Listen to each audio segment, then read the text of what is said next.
The Tao Te Ching, by Lao Tzu. Translated by Stephen Mitchell, 1988. 56. Those who know don't talk. Those who talk don't know. Close your mouth. Block off your senses. Blunt your sharpness. Untie your knots.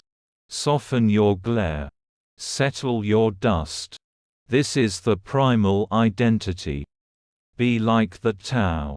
It can't be approached or withdrawn from. Benefited or harmed. Honored or brought into disgrace. It gives itself up continually. That is why it endures. 57.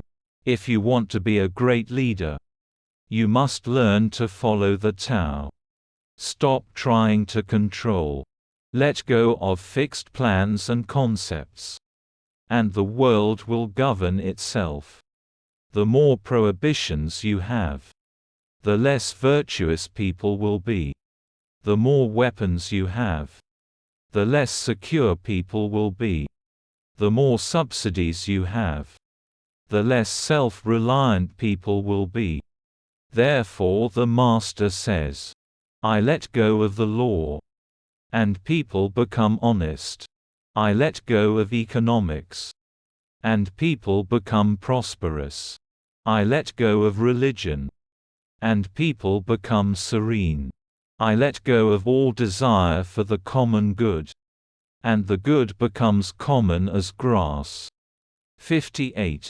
If a country is governed with tolerance, the people are comfortable and honest. If a country is governed with repression, the people are depressed and crafty. When the will to power is in charge, the higher the ideals, the lower the results. Try to make people happy, and you lay the groundwork for misery. Try to make people moral, and you lay the groundwork for vice. Thus the Master is content to serve as an example, and not to impose her will. She is pointed, but doesn't pierce. Straightforward, but supple. Radiant, but easy on the eyes. 59. For governing a country well, there is nothing better than moderation. The mark of a moderate man is freedom from his own ideas. Tolerant like the sky, all-pervading like sunlight, firm like a mountain, supple like a tree in the wind. He has no destination in view, and makes use of anything life happens to bring his way. Nothing is impossible for him, because he has let go. He can care for the people's welfare, as a mother cares for her child. 60. Governing a large country is like frying a small fish. You spoil it with too much poking. Center your country in the Tao, and evil will have no power. Not that it isn't there, but you'll be able to step out of its way. Give evil nothing to oppose, and it will disappear by itself. 61. When a country obtains great power, it becomes like the sea. All streams run downward into it. The more powerful it grows, the greater the need for humility. Humility means trusting the Tao, thus never needing to be defensive. A great nation is like a great man.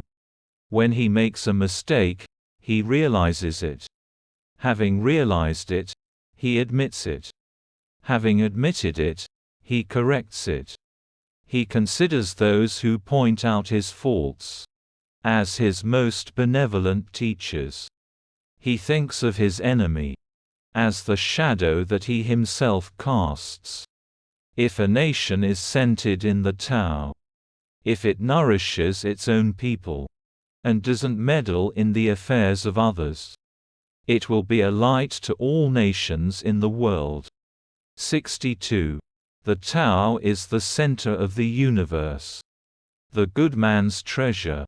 The bad man's refuge. Honors can be bought with fine words. Respect can be won with good deeds. But the Tao is beyond all value. And no one can achieve it. Thus, when a new leader is chosen, don't offer to help him with your wealth or your expertise. Offer instead to teach him about the Tao. Why did the ancient masters esteem the Tao? Because, being one with the Tao, when you seek, you find. And when you make a mistake, you are forgiven. That is why everybody loves it.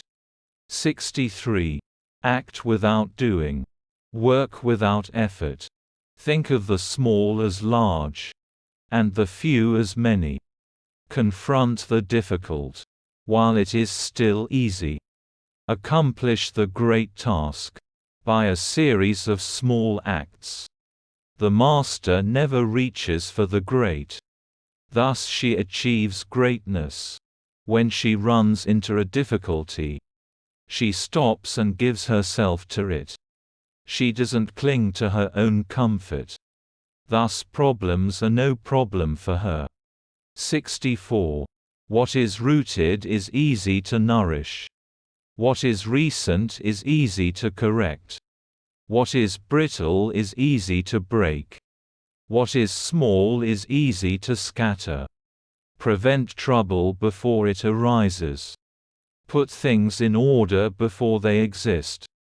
The giant pine tree grows from a tiny sprout. The journey of 1,000 miles starts from beneath your feet. Rushing into action, you fail. Trying to grasp things, you lose them. Forcing a project to completion, you ruin what was almost ripe. Therefore the master takes action. By letting things take their course, he remains as calm at the end as at the beginning. He has nothing, thus has nothing to lose. What he desires is non-desire. What he learns is to unlearn. He simply reminds people of who they have always been. He cares about nothing but the Tao. Thus he can care for all things.